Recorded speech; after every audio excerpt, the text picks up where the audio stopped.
For somebody like me that loves cinema, Robert De Niro, without any hesitation, is probably one of the best actors that has the industry.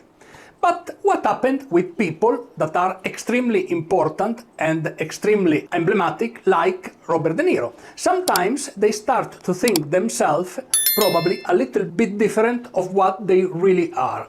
I was very surprised to see how Robert De Niro is involved in politics and how he is criticizing Mr. Donald Trump. So, I have a few considerations in regards for Mr. De Niro.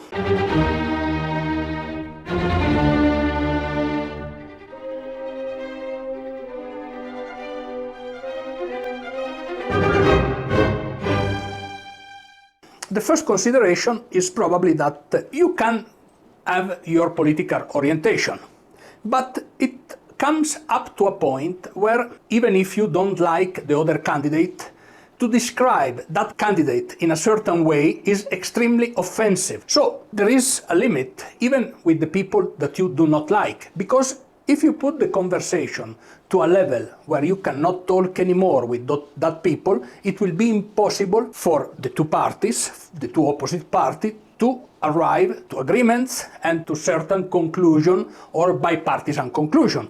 I mean, you can attack your enemy, but not too much, not in an absurd way. So I was surprised to see how strong is Robert De Niro criticizing Mr. Trump. And I believe that he is gone too far. This is my opinion.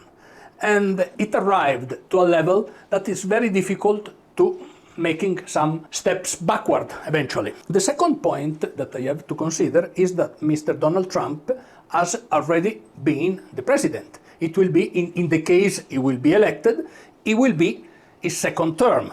What does it mean? That the country know how will rule the country.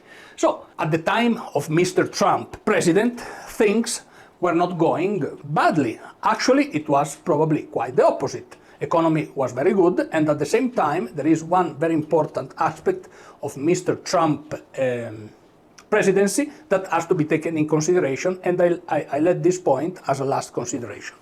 Then it arrives also to another consideration. If you criticize somebody, you must have some limit, because especially in politics, usually there are 2 or 3 groups of people with different ideas. But if you go too strong against somebody, then it comes to a point where you offend the voters. So I believe that every American citizen has the same right. And to have somebody that criticizes your candidate in that way is, as I said earlier, a little bit too much, and the voters of Mr. Trump could become offended with all this aggressiveness. This is the third point. I believe the most important consideration. I believe you can be for Donald Trump or against, you can be for Biden or against, it doesn't matter. I believe that in the United States, the democratic system is very strong, and it guarantees a good representation for the citizen. But at the same time, I believe that Mr. Trump, in one area, didn't receive enough credits. He didn't receive enough credits for all what he did. I'm referring to wars. Actually, Mr. Trump has been the president that started less wars. During his presidency, there were practically no war, and the world bellic situation cooled down. And that's a merit of Mr. Trump, without any doubt. So, when we go to criticize, if you have somebody that criticizes him, that person should be able also to consider the good things that that president, in the particular case of Mr. Trump, has done during his previous presidency. And it seems the way that Mr. De Niro attacked Mr. Trump, that is not able to have an objective analysis of Mr. Trump. And that's very sad, because I think that lastly, for Mr. De Niro, this is a little advice, it would be much better to keep acting, because he's doing that job very well, instead of entering in the political arena without analyzing all the possible aspects, all the possible situation around the candidates, the one that he likes and the one that he doesn't like.